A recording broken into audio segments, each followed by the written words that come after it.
पाकिस्तान की batting lineup को लेकर ना इस टाइम हर क्रिकेट फैन वो किसी को कोई तेल लेके चढ़ा हुआ है इस बैटिंग लाइनअप के ऊपर, कोई ग्रीस लेके चढ़ा हुआ है, कोई सर्फ वाला पानी, मतलब जिसके हाथ में जो लिक्विड लग रहा है वो लेके चढ़ा हुआ है इस बैटिंग लाइनअप के ऊपर कि ये बैटिंग लाइनअप नहीं ठीक, इस बैटिंग लाइनअप में मसाइल हैं। पहली चीज़ तो यह है कि इतने मसाइल नहीं हैं इस बैटिंग लाइनअप में जितने आप लोगों के सामने पोर्ट्रे किए जा रही हैं।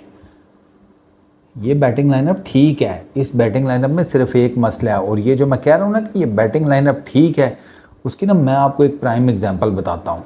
इस बैटिंग लाइनअप को मैं ठीक इस वजह से कह रहा हूँ कि एक सेकंड में आपको एक स्टैट बताता हूँ। हाँ, ये रहा 2023 जनवरी 2023, ठीक है, 2 साल पहले कर लें।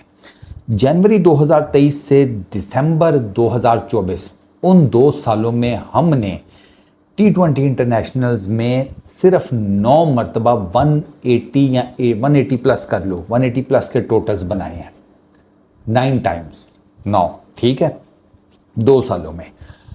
जनवरी 2025 से लेकर अगस्त 2025 तक हम 180 प्लस के टोटल्स 7 मरतबा बना चुके हैं, 7 टाइम्स। यानी कि ऑलमोस्ट आप ये समझें कि जो काम हमने 2 साल में किया है वो काम हम ऑलमोस्ट 6, 7, 8 महीनों में करने वाले हैं या कर चुके हैं। 7 और 9 मतलब 2 मरतबा ही और करना है, तो वो मेरा ख्याल है कि अभी 2-4 मैचेस में से हो जाएगा पूरा पारा खाता। तो इससे आपको पता चलता है कि वो जो बात हो रही है ना कि इंटेंट वाली क्रिकेट, मॉडर्न डे क्रिकेट, वो खेलने की कोशिश की जा रही है। स्टैट्स ही बताते हैं, क्योंकि हम बेसिकली स्टैट्स देख रहे होते हैं ना। अच्छा, सिर्फ स्टैट्स देखकर आपको नहीं आइडिया होता कि भाई क्या हिसाब किताब है। अगर आप पूरा मैच देखें ना, फिर आप बॉल बाय बॉल जब देखते हैं तो आपको पता चलता है। अब मैं आपको बताता हूँ कि मुझे इस बैटिंग लाइनअप में क्या इशू है। मुझे इस बैटिंग लाइनअप में इशू यह है कि आप 8वें नंबर तक खिला रहे हैं बैटिंग, ऑलराउंडर्स को इंक्लूड करके, ठीक है।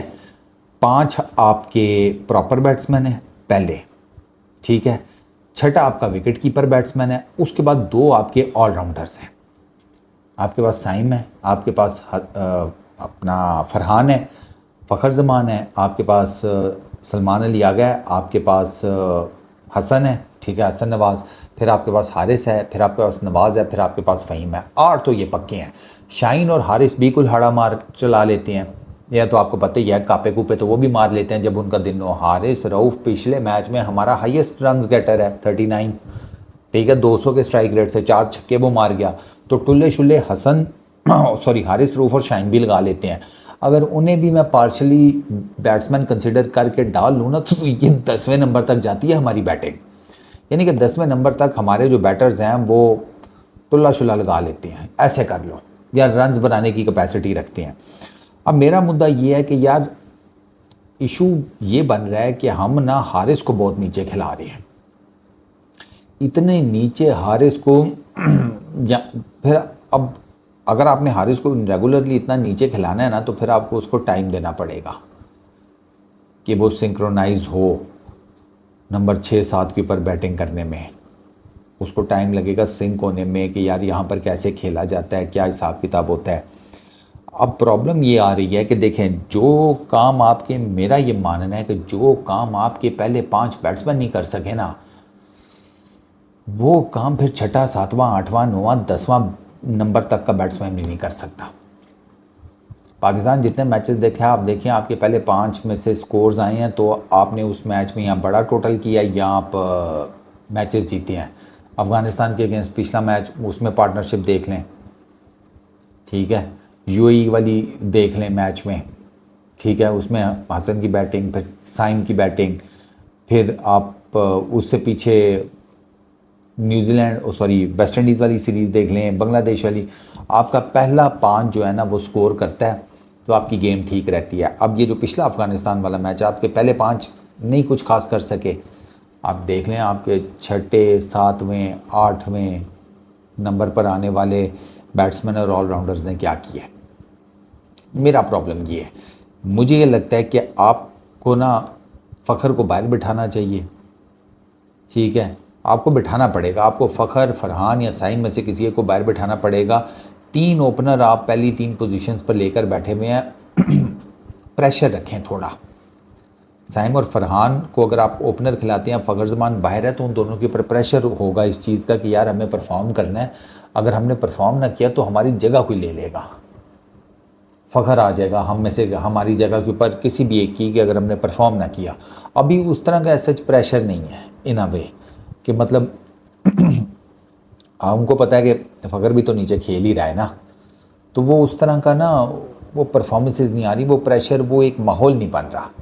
ऊपर से फिर हम जब पहले इन 3 को फ़खर, फरहान और साइम को जब पहले 3 पे खिलाते हैं, फिर हमें ऑटोमेटिकली हारिस को लेकर जाना पड़ता है 6-7वें नंबर के ऊपर, और हारिस अभी 6-7वें नंबर के ऊपर ना सिंक नहीं हो पा रहा।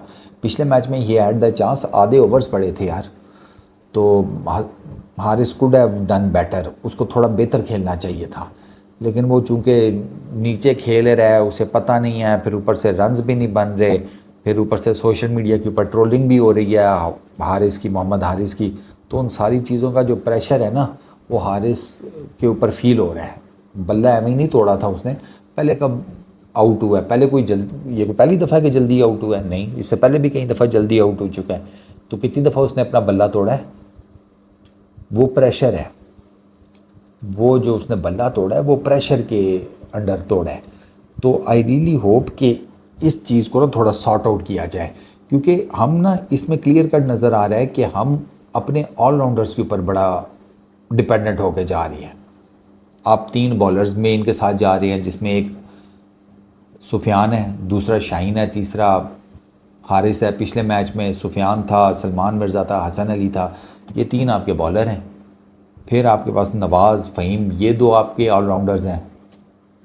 साइम अयूब और अपना सलमान अली आगा, आप उनको ऑलराउंडर्स यूज़ करते हैं, तो आपके 4 ऑलराउंडर्स और 3 जेन्युइन बॉलर्स, ये कम्बिनेशन मुझे समझ नहीं आया। कम अज़ कम 4 या 5 पक्के बॉलर तो होने चाहिए ना। अब हारिस को अगर आप नंबर 3 पे करते हैं तो आपको एक बहुत बड़ा बेनिफिट यह है कि नीचे एक स्लॉट खाली होती है और वहाँ पर आप एक बॉलर ऐड अप कर सकते हैं, और इन विकेटों के ऊपर आपको 2 स्पिनर्स के साथ जाना चाहिए। मिडल ओवर्स में आपके लिए बहुत आइडियल सिचुएशन बन जाएगी। आप पिछला मैच देखें ना, तो अफ़गानिस्तान जो है वो मेरा ख्याल है 4-5 बैटर्स या ज़्यादा, थोड़ा 1-2 ज़्यादा कर लो, 1 2 4 5 पक्के बैट्समैन के साथ खेला है, 5 भी नहीं बल्कि 4 कर लो। वैसे खैर करीम जन्नत भी बॉलिंग तो कर ही लेते हैं, अगर इस हिसाब से मैं देखूँ ना, तो वहाँ चक्कर ये वो 3 पक्के बैटर्स के साथ खेले हैं, लेकिन उनका ना वो जो पक्के बैटर्स हैं ना वो रन्स कर जाते हैं ना यार, रन्स पक्के बैटर्स के रन ज़रूरी हैं। पक्के बैटर्स के रन्स अगर आ जाएंगे ना तो नीचे ऑलराउंडर के भी, जिसे कहते हैं ना, हिसाब किताब क्लियर हो जाते हैं। और अफ़गानिस्तान में तो आपने देखा ना, ऑलमोस्ट सारे ही बैटिंग बॉलिंग कर लेते हैं, सारे तकरीबन, वो जिसे कहते हैं वो मैनेज कर लेते हैं, लेकिन वो बॉलिंग अपनी पक्की रखते हैं। आप फारूकी, नूर, गज़नफ़र, ठीक है, नबी, राशिद, ये 5 पक्के बॉलर हैं उनके, पक्के ठक्के। अज़मतुल्ला को भी डाल ले तो 6 हो गए। अज़मतुल्ला ऑलराउंडर है हालांकि, और उनको मैं अगर इंक्लूड ना भी करूँ तो 5 तो उनके पास पक्के बॉलर हैं, ठीक है। अब 5 पक्के बॉलर्स के साथ वो उतरते हैं, जिसमें से 4 उन्होंने स्पिनर डाले हुए थे पिछले मैच में। अब 4 स्पिनर यार ठीक ठाक होता है, और उनके स्पिनर्स भी काफ़ी तगड़े हैं। तो हमें ना अपना कोई ये बैटिंग और बॉलिंग का जो कम्बिनेशन है ना वो बेहतर करना पड़ेगा, क्योंकि ये जो बैटिंग बॉलिंग का कम्बिनेशन है ना, इसमें सम और दी अदर आप कभी बैटिंग की वजह से हारेंगे, कभी बॉलिंग की वजह से हारेंगे। This is what I perceive. अब आपके पास चूँकि बॉलर पक्के नहीं थे ना, तो वो मिडल ओवर्स में कैपिटलाइज कर गए, और यहाँ पर सारा खाता ही मिडल ओवर्स का है इन पिचेस के ऊपर। क्लियर कट, यहाँ पे पावर प्ले इतना तगड़ा लगना कोई नहीं, सारी दुनिया को पता है। अफ़गानिस्तान ने पावर प्ले में मेरा ख्याल है मस्सा मार के 40 स्कोर किया था, मैं आपको एग्जैक्ट बताता हूँ।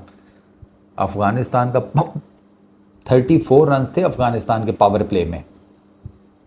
मेरे वाला फार्मूला कि इन विकटों के ऊपर आपने पावर प्ले में विकटें नहीं दी, ठीक है, 30-40 रन भी कर दिए बहुत हैं, 40-50 रन कर लिए तो बहुत ही फिट है, बहुत ही फिट है सीरियसली। अफ़गानिस्तान 34 रन्स करता है और एट दी एंड अफ़गानिस्तान 169 करता है, मतलब 170 कर जाता है, और इन विकेटों के ऊपर 170 बहुत टोटल है भाई। सेकंड इनिंग्स में मुश्किल हो जाता है। और डिस्पाइट द फैक्ट कि ड्यू पड़ रही थी, उनके स्पिनर्स ने फिर भी बड़ी ज़बरदस्त बॉलिंग की है। ड्यू पड़ी है सर, एम ही नहीं तोलिए बाहर आए हुए थे, एम ही नहीं कैचेस ड्रॉप हो रहे थे, ठीक है ना, एम ही नहीं बॉलिंग करने में थोड़ा प्रॉब्लम हो रहा था, एंड येट उन्होंने अपनी क्वालिटी जिसे कहते हैं नहीं गिरने दी अफ़गानिस्तान के स्पिनर्स ने। तो इसी तरह ना पाकिस्तान को अपना जो प्लेइंग 11 है ना वो सॉर्ट आउट करना पड़ेगा। बैटिंग को 8 बैट्समैन तक आप जा रहे हैं, मैं शाहीन और हारिस को निकाल के बात कर रहा हूँ, 8 नंबर तक आप बैटिंग लेकर जा रहे हैं, 7 तक कर लें। जो काम 7 से नहीं हुआ वो 8वां कैसे करेगा? आपकी पहली 5 विकेटें चूँकि ज़रा जल्दी गिर गई थी, आपका प्रेशर आया, तो आपका 6, 7वां, 8वां भी कुछ नहीं कर सका। और 6, 7वां, 8वां तभी कुछ करता है जब ऊपर से प्रेशर ना आए। जब ऊपर विकेटें गिरने का प्रेशर आ जाए तो 6, 7वां, 8वां भी जिसे कहते हैं ना फ्लॉप जाता है। मोस्टली बहुत रेयर होता है 6, 7वें, 8वें नंबर पर आकर कोई इनिंग्स ऐसी खेल जाए कि जो आपको मैच जितवा दे। ये बहुत रेयर होता है। इवन T20 इंटरनेशनल्स में भी बहुत रेयर होता है, T20s में भी बहुत रेयर होता है। ये फिनोमेना तो लीग क्रिकेट में इतना ज़्यादा नहीं होता कि आपको नीचे, आपकी ऊपर जल्दी विकेटें गिर गई हैं, नीचे कोई आकर आपको मैच इनिंग बना दे, बहुत मुश्किल होता है। तो पाकिस्तान को ना अपनी बैटिंग पक्की रखनी है, मिडल ओवर्स के लिए भी उनको देखना है। तो मुझे ये लगता है कि अगर फ़खर को बाहर बिठा दिया जाए, हारिस को नंबर 3 पे कर दिया जाए, फ़खर के आने का डर रहे साइम को और फरहान को, तो उनसे बेहतर परफॉर्मेंसेस की उम्मीद की जा सकती है। वो जिसे कहते हैं टीम में जगह बरकरार रखने के लिए रन्स बनाएंगे, और ज़ाहिर बात है वो रन्स उन्हें बेहतर स्ट्राइक रेट से बनाने पड़ेंगे, क्योंकि अगर वो बेहतर स्ट्राइक रेट से नहीं बनाएंगे तो फिर सवाल लोग करेंगे कि यार अगर इसी स्ट्राइक रेट के साथ इतने रन्स बनाने हैं तो बाबर आजम में क्या मसला था। फिर लोग सवाल करेंगे, ठीक है ना, लोग लेकर आएंगे बाबर आजम को सारी कन्वर्सेशन में, क्योंकि बाबर आजम ऑटोमेटिकली वो बना हुआ टॉपिक। तो आई रियली होप कि माइक हसन, सलमान और जितने भी मैनेजमेंट के लोग हैं, सीनियर खिलाड़ी हैं, वो ये मुद्दा जो है ना इसके ऊपर गौर करेंगे कि 7 बैट्समैन कर लें, ठीक है, 7 बैट्समैन नहीं, 5 बैट्समैन प्रॉपर, ठीक है, 2 ऑलराउंडर कर लें, 4 पक्के बॉलर कर लें, you are good to go, you are good to go. ये मैं 2 ऑलराउंडर नवाज़ और उसको कह रहा हूँ फ़हीम को। जैसे अगले मैच में आप ये टीम कर सकते हैं कि साइम अयूब, फरहान, हारिस, अपना सलमान अली आगा, मोहम्मद नवाज़, उसके बाद आ जाए आपका नवाज़, फिर उसके बाद फ़हीम अशरफ, फिर आप आ जाए शाहीन या हारिस रऊफ़, फिर आ जाए मतलब शाहीन, हारिस रऊफ़, फिर आपका आ जाए सुफियान मुकीम, फिर आपका 11वें नंबर पर अबरार आ जाए। ये आपके लिए मेरा ख्याल है, आई फील कि पाकिस्तान को अफ़गानिस्तान के साथ इस प्लेइंग 11 के हिसाब से उतरना चाहिए था। अब यूएई के अगेंस्ट देखो मैच में ये क्या बैटिंग में कुछ बेहतरी लाने की कोशिश करती है, क्योंकि इस बैटिंग लाइनअप को अगर मैं देखता हूँ और इस बॉलिंग लाइनअप को मैं पाकिस्तान की मैं देखता हूँ, तो मुझे ऐसे लगता है कि हम ना there is every possible chance कि मिस आउट कर जाएँ क्रूशल मैचेस में, और वो दोनों में से कोई भी एक रीज़न हो सकती है, बैटिंग भी हो सकती है, बॉलिंग भी हो सकती है। टेक्निकली देखा जाए तो अफ़गानिस्तान के अगेंस्ट जो हम पिछला मैच हारे हैं ना, वो दोनों को मैं 50-50% दूंगा रीज़निंग, और दोनों ही देखा जाए तो गड़बड़ हुई है, दोनों में, बैटिंग में भी हुई है, बॉलिंग में भी हुई है। तो पाकिस्तान को ये सारी अपनी जो गड़बड़ है ना ये ठीक करनी पड़ेगी। इस वीडियो में इतना ही, अपना बहुत ख्याल रखना, नेक्स्ट वीडियो में मुलाकात होगी।